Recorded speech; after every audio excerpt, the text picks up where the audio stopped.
Queria muito agradecer. Opa, queria muito agradecer o convite, primeiro.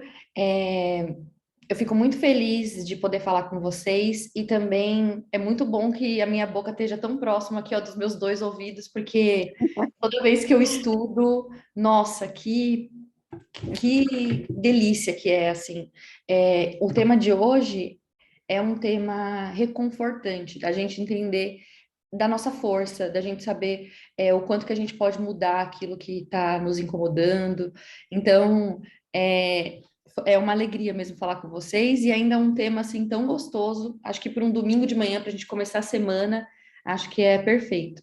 Eu vou compartilhar minha tela, eu fiz alguns slides para conversar sobre esse tema, para que ficasse um pouquinho mais fácil, né, da gente entender. Então, acho que é assim, né, Thelma? Tá tudo certo?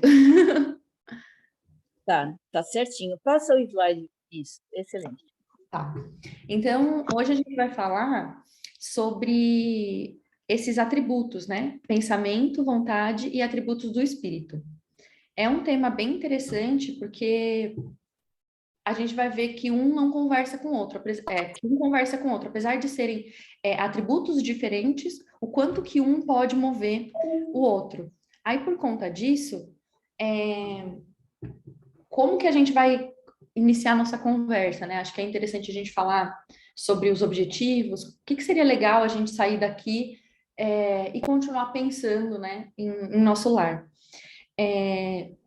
Entre os principais atributos, né, ou potência da alma, a gente vai falar sobre o pensamento e a vontade. Então, é interessante que assim que a gente sair daqui da aula, a gente possa refletir também a importância do pensamento para o ser que está encarnado, né? Assim como a vontade, né? Como que é essa potência da alma?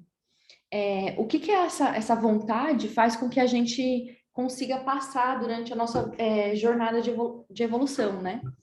Então, no nosso dia a dia, o quanto esses aspectos do pensamento, da vontade, vai fazer com que a nossa evolução diária aconteça e aí depois a nossa evolução encarnatória aconteça, porque aí é no dia a dia mesmo, né? Não tem jeito. Então, não sei se eu consigo desativar aqui. Não sei se eu consigo desativar essa parte aqui. Você gostaria de... Acho que sim. Pronto. Bom, então, no primeiro texto que a gente vai comentar, vai ser o texto do Pensamento e Vida. No capítulo 2, Emmanuel vai comentar com a gente sobre esse atributo, né, da vontade. E também eu utilizei algumas frases de Leon Denis no livro O Problema do Ser, do Destino e da Dor, tanto do capítulo 20, que ele vai comentar sobre a vontade, que é lindo esse capítulo. Eu acho que quando a gente estiver assim, sabe, um pouco para baixo, um pouco ruinzinho. O capítulo 20 do Leon Denis, assim, é um bálsamo para a gente criar uma força, né, uma energia dentro da gente, aquelas borboletas no estômago, aquela vontade de fazer. Então, acho que esse capítulo 20 é um dos mais bonitos desse livro.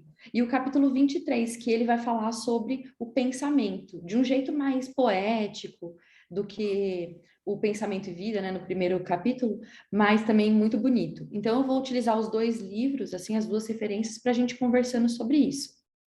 Então, no livro Pensamento e Vida, o Emmanuel traz a nossa mente como se ela fosse um escritório. E aí, a gente consegue dividir esse escritório em diversas sessões de serviço. E aí, a gente vai conversar sobre isso. Aqui, achei. Pronto. Como que seria isso, né? Então, seria assim. Primeiro, a gente tem no nosso escritório o departamento do desejo. O que é esse departamento do desejo? Então, ali tem as cadeirinhas de quem trabalha no departamento do desejo no escritório. É onde operam os propósitos, as aspirações e o estímulo ao trabalho. Esse é o departamento do desejo do nosso escritório. O outro departamento é o departamento da inteligência. O que esse departamento faz? Ele vai fazer com que a gente consiga, né, evoluir e também entender tudo que está ao nosso redor, né, através da cultura. Bom, departamento da inteligência. O outro departamento que está ali naquele escritório é o departamento da memória.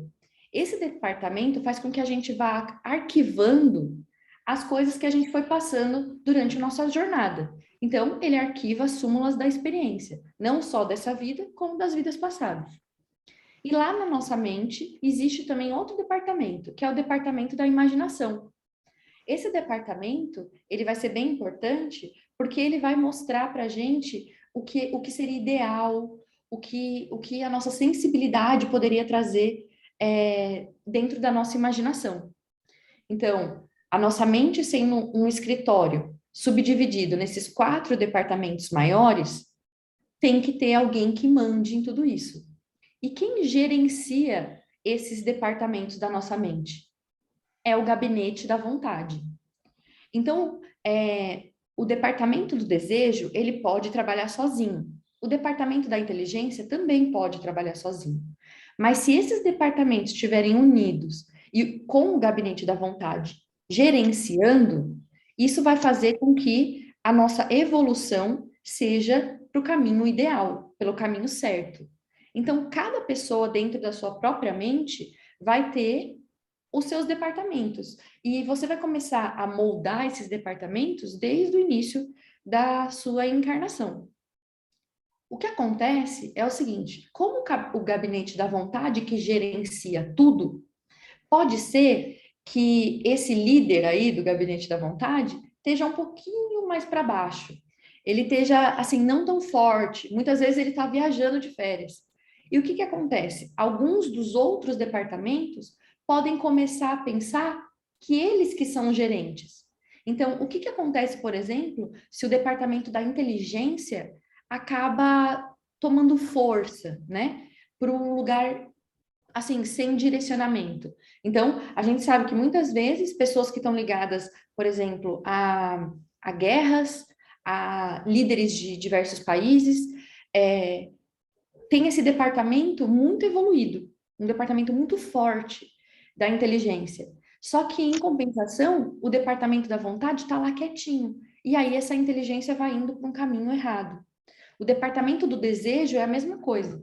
A gente no mundo material, com o departamento do desejo grande, crescente, sem a vontade correta, sem aquele percurso correto, o que acontece? O desejo ele vira muitas vezes material. E aí a gente pode também, o que a gente vê, por exemplo, em doenças mentais, o departamento da imaginação, quando toma conta de tudo, ele vai se transformando para tudo quanto é coisa na nossa vida, principalmente para o futuro.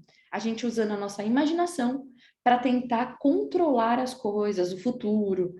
Então, é importante que esse escritório ele esteja muito bem organizado ali, com todo mundo sabendo qual que é a sua importância e todas essas importâncias levando conta, né, se submetendo ao gabinete da vontade. Essa vontade é com V maiúsculo, porque é uma vontade que a gente tem dentro da gente, que é uma vontade divina, que é aquela centelha divina. Então, às vezes, essa vontade, ela tá muda. Às vezes, essa vontade tá calada. Às vezes, ela tá de férias. E aí, os outros departamentos vão tomando conta, tá? Mas mesmo assim, mesmo sem a vontade, cada departamento pode ainda seguir um rumo certo, né?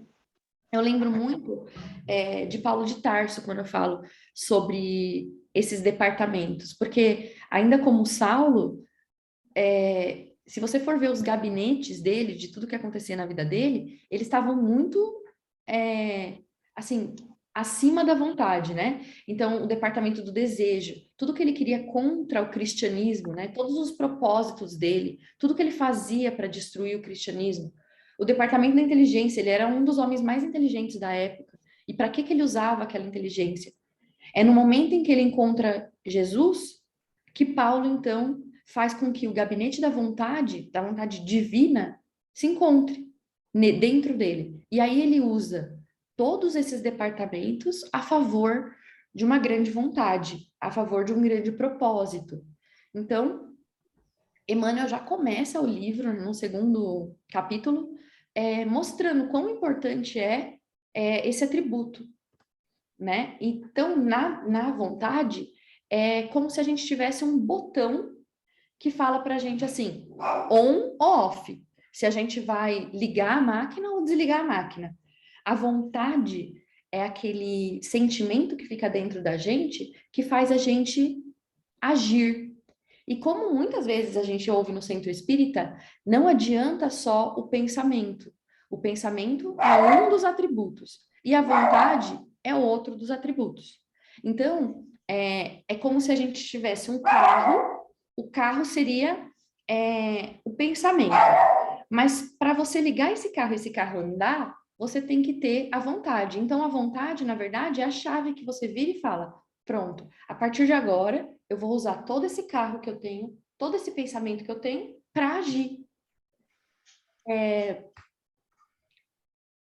Albert Einstein fala da vontade como sendo uma força, né? Que é o leme que conduz a nossa vida e nos faz navegar em busca de nossos sonhos. Eu acho isso muito interessante e acho que isso conversa bastante com o que Joana de Ângeles traz para a gente também, é que durante esse caminho do nosso barquinho na vida, a gente muitas vezes tem dentro da gente a vontade, tem dentro da gente o propósito, só o que acontece? Os ventos que vêm vão levando o nosso barquinho, muitas vezes, para caminhos em que a gente sabe que não é o caminho correto, sabe que não é aquele caminho que a gente gostaria de estar. Mas, bom, o vento está levando, eu vou junto. O vento está levando, eu vou junto. Só que a vontade, na verdade, ela é o leme. E é ela que faz a gente buscar o nosso caminho.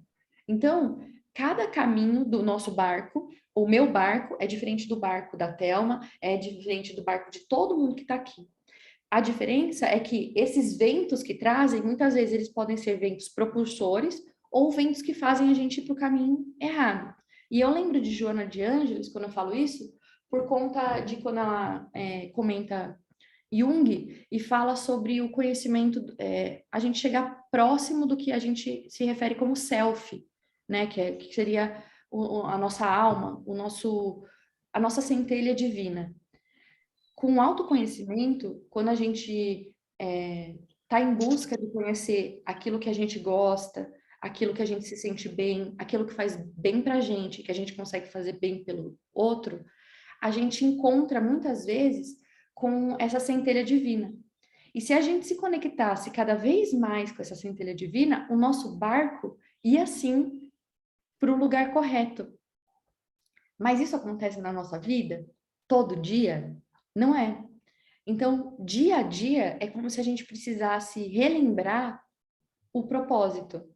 E aí, como que a gente faz, né, para relembrar esse propósito, para que o nosso barquinho consiga navegar da forma com que a gente consiga chegar até mais próximo de Deus, mais próximo da nossa evolução e que a gente pare, muitas vezes, de olhar o barquinho da outra pessoa.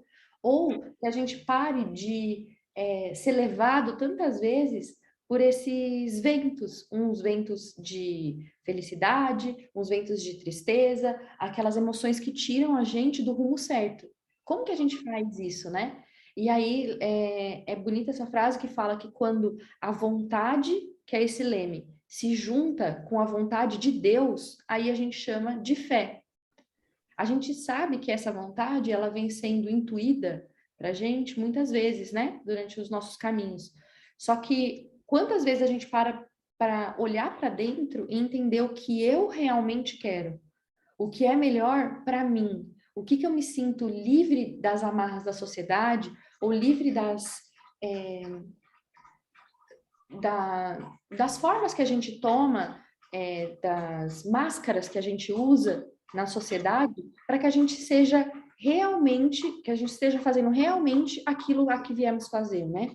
Então, é muito bom, por isso que eu falei que estudar para dar essa palestra é muito boa, porque é como se a gente tivesse um abraço, assim, de Deus, em saber que cada pessoa tem essa centelha divina dentro e que tem esse leme dentro. É que às vezes a gente esquece. E aí, por conta do mundo exterior, a gente coloca culpa no mundo exterior, mas a gente tem ali algo dentro da gente que poderia sim direcionar a gente para o caminho certo. A gente nunca está perdido, apesar de muitas vezes a gente se achar perdido.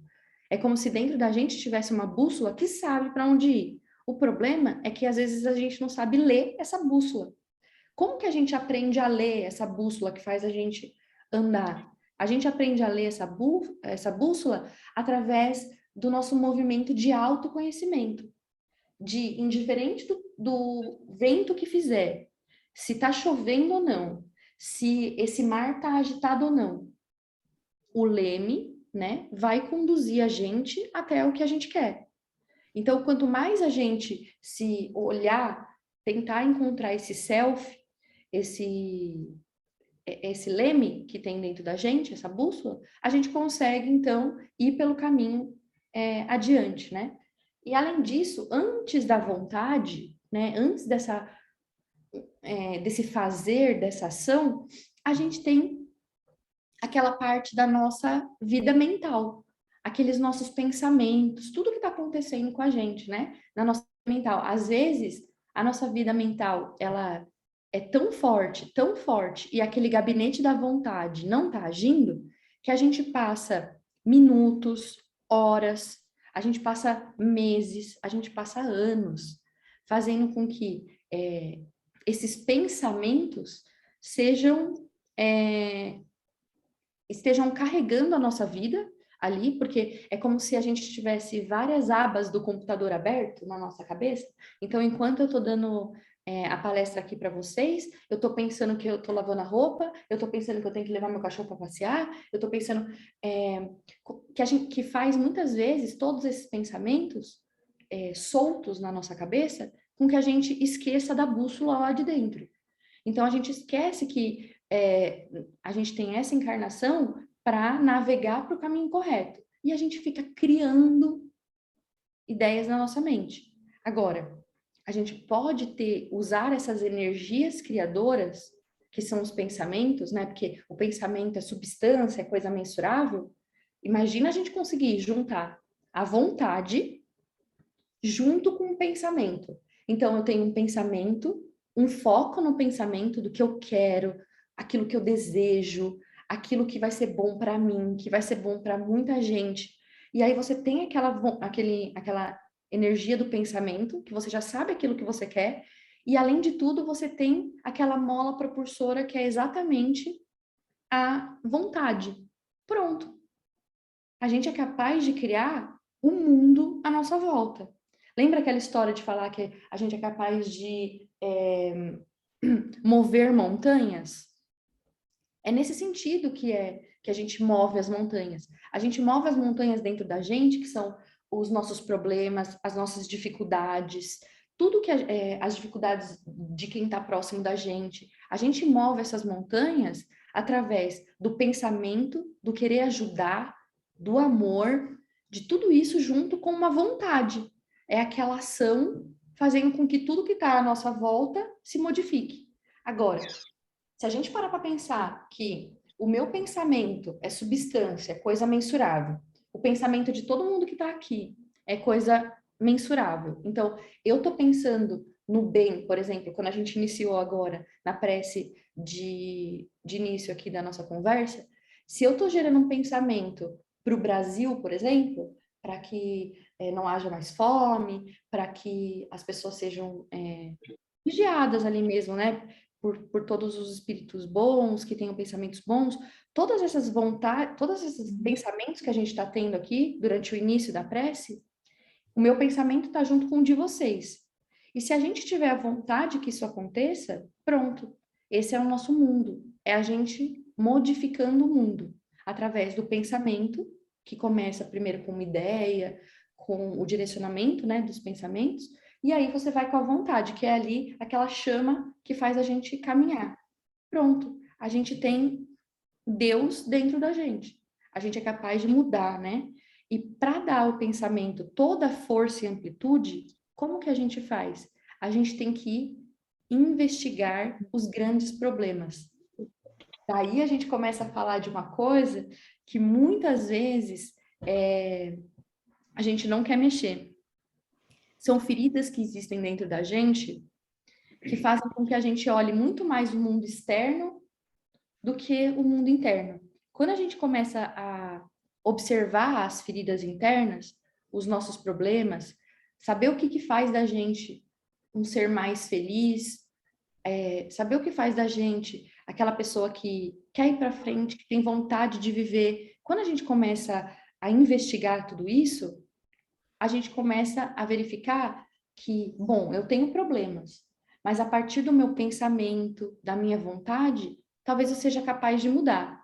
E aí, cada um, se modificando internamente, é capaz de identificar que os problemas do mundo que está à nossa volta, na verdade, está mais envolvido com o que cada ser tem dentro dele, porque é a gente que faz o nosso mundo, né? Então, quando a gente sente mesmo com veemência, a gente consegue saborear, né, o que Leon Denis fala, as sensações elevadas e profundas.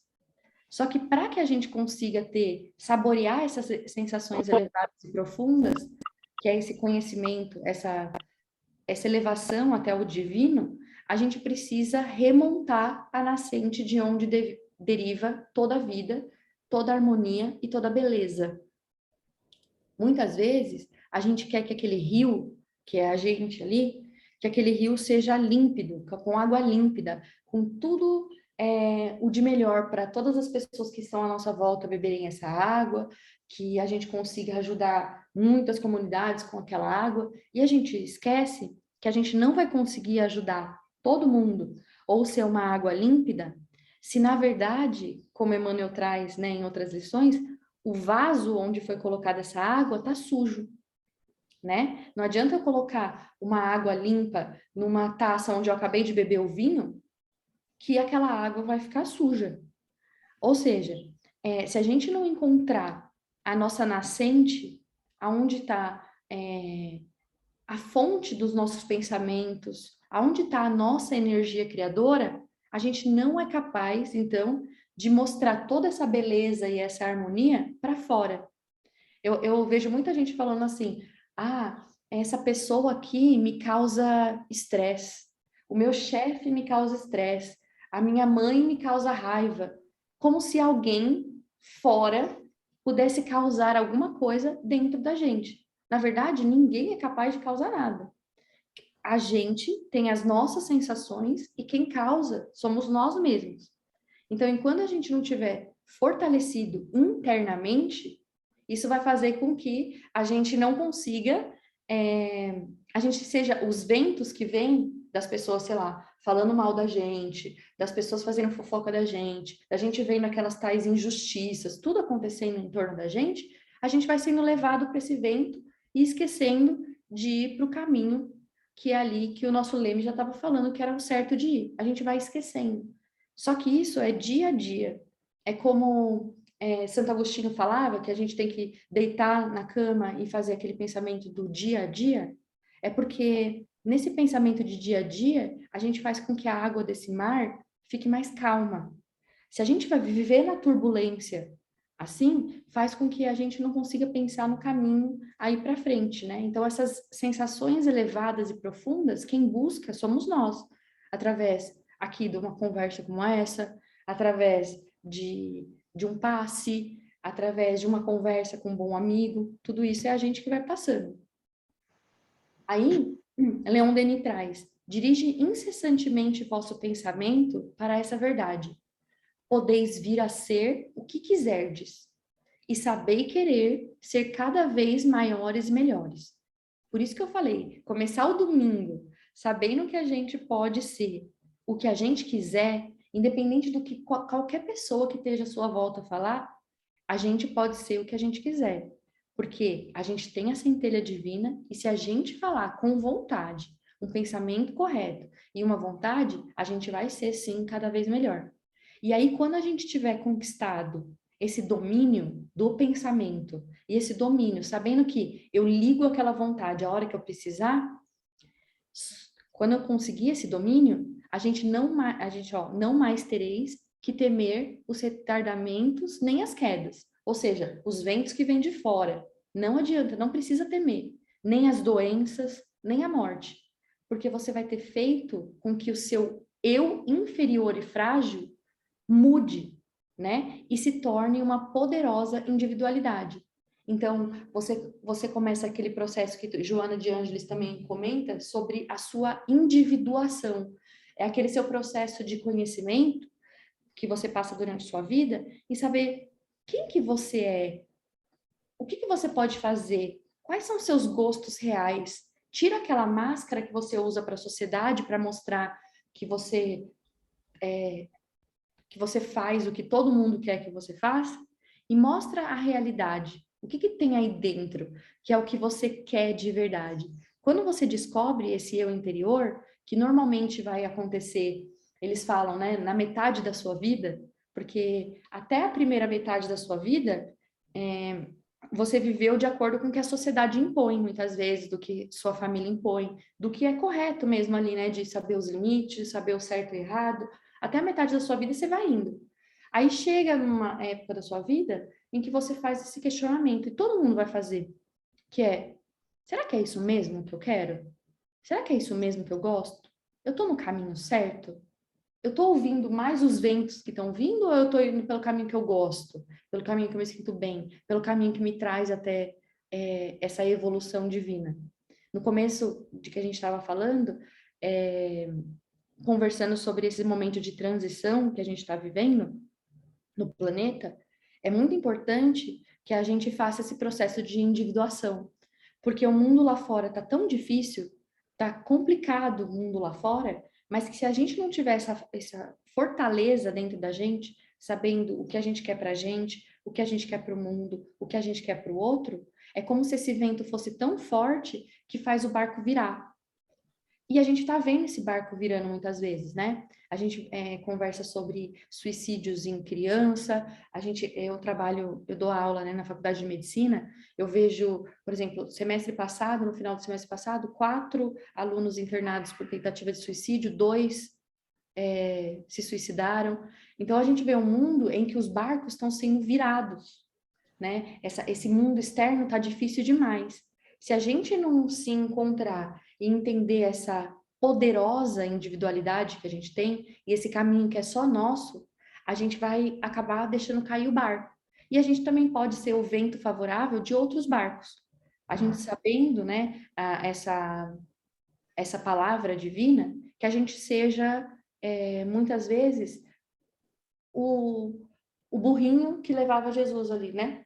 Que a gente seja essa palavra amiga, que a gente seja esse conforto através de Jesus, que possa chegar na gente, né? Já que nossos pensamentos estão bons, a nossa vida mental tá boa, que nosso mentor, que nossos amigos espirituais consigam fazer da gente um instrumento para que a gente possa também, muitas vezes, desvirar o barquinho de outras pessoas, né? Então, é na vida íntima, nesse desabrochar das nossas potências, do que a gente é capaz de fazer, as nossas virtudes, o manancial de felicidades futuras. É como se a gente estivesse construindo um bloquinho dentro da gente e que quando vier muito forte o vento, que a nossa casinha seja feita ali de tijolo, né?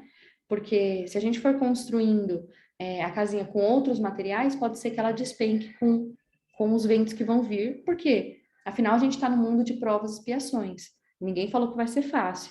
Então, para que a gente tenha essa fortaleza dentro da gente, que mesmo que a gente cair, a gente consiga voltar, né, ao normal. Eu sou bióloga, né? Então, isso na natureza, a gente chama de poder de resiliência, da natureza mesmo, né? A resiliência virou uma palavra comum, né? Mas dentro da biologia, a resiliência é isso. Tem uma queimada, destrói toda